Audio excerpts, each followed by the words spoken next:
இதை அரபி சாப்பாடு பாருங்கள்.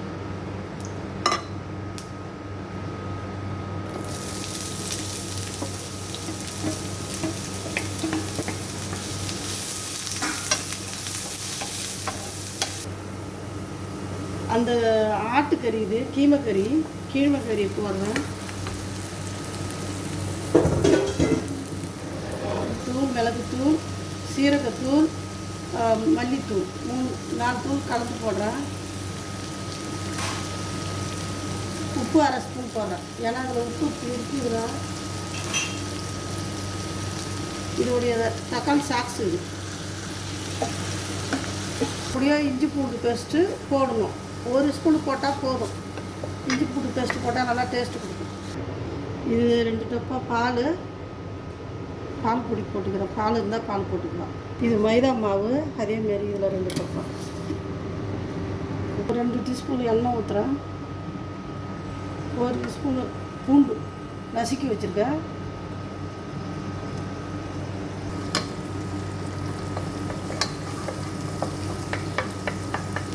அது நிம்மதியாகவே இருக்கும். இப்படி கொஞ்சம் போட்டிருக்கேன். மிளகு பொடி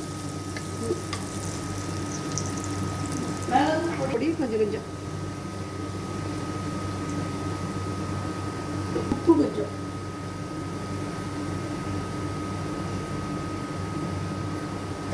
கலக்கி வச்சுருக்கேன். 1 லிட்டராகவும் பாலும் மைதாவும் கலக்கி வச்சுருக்கேன். மக்கரோனியை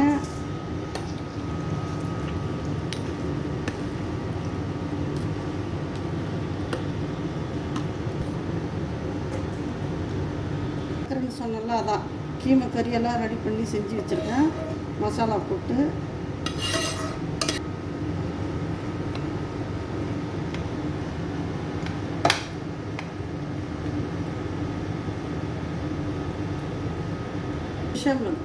அரைப்பு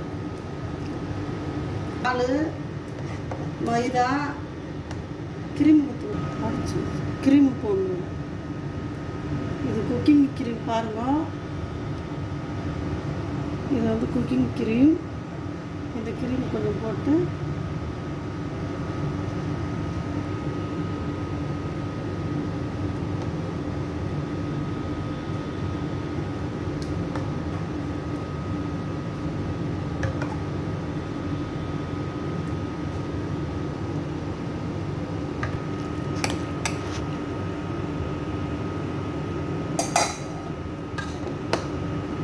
இது மேலே எல்லாத்தையும் இந்த கறி மக்கரோனியை இந்த க்ரீமை எல்லாத்தையும் போட்டு கலந்து விட்டேன்.